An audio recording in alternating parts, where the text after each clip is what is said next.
Welcome to the Ceramic Studio. Today we're making a double pinch pot animal. Let's get started.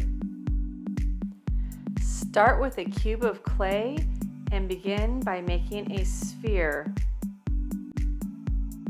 Then take your thumb and poke it halfway through your sphere. Pinch and turn, focusing on the center part of your sphere.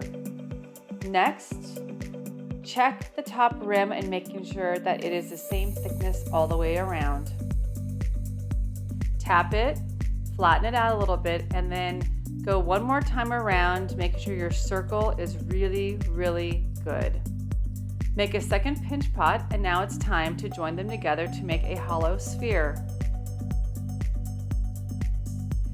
Grab your scoring tool and score around each rim of the pinch pots. Get your slip and slip both pinch pot edges.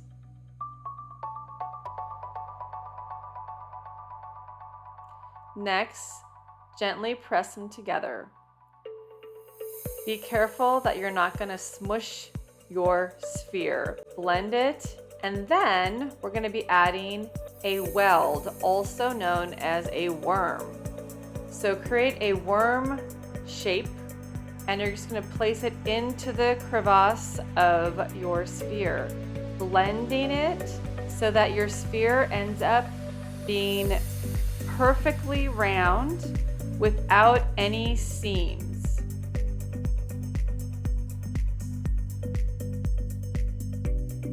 Next, we're going to move on to making the legs. My animal has 4 of the same legs, so I'm making a hot dog coil and then cutting 4 sections that are exactly the same.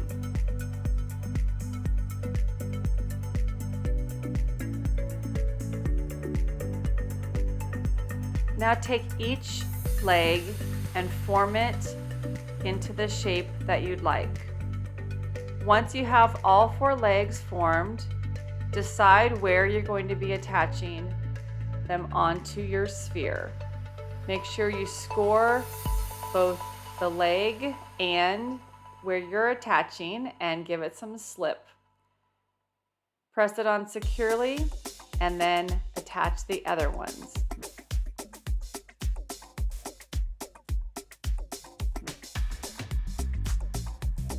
Next, we're going on to the head. Now, depending on the animal that you have, you can decide the shape of the head, but make sure that you are scoring it very much on both sides, because there's been a lot of animals that I've seen my students have where the head just falls off because of the weight of the head. So make sure that you're positioning it onto the body, that it's going to be able to be stable.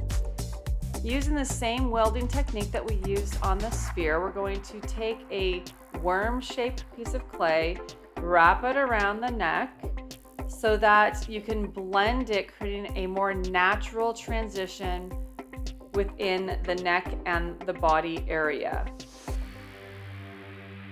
Depending on the animal that you've chosen, you can make your weld bigger or smaller, but work to make it a seamless transition between the head and the neck. Next are the ears. I like to make the ears at the same time to make sure that they're fairly uniform.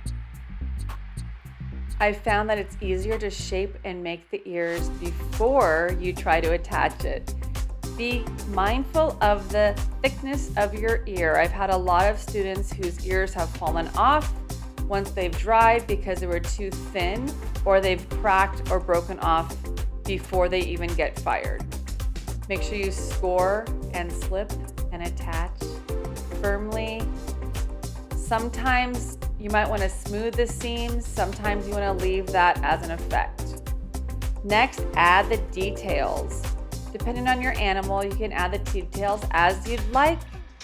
For this, I'm creating the eyes as an addition rather than a subtraction, but sometimes if you have an animal that has a very small eye, just doing a little poke with a pencil could work for the eye.